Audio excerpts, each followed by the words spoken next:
От Бадахшана до Тахара и Кундуза талибы описали ситуацию на таджикской границе. Представитель Талибана заявил, что теперь они полностью взяли под свой контроль границу с Таджикистаном.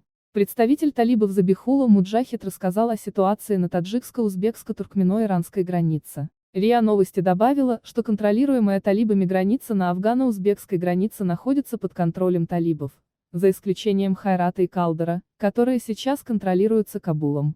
Следует отметить, что талибы ранее сообщали об оккупации около 80% Афганистана, но правительство Кабула настаивает на том, что данные талибов не соответствуют действительности и что они взяли под контроль лишь небольшую часть территории. В Афганистане продолжаются столкновения между правительственными войсками и боевиками Талибана, которые захватили большие участки территории в сельской местности и напали на крупные города.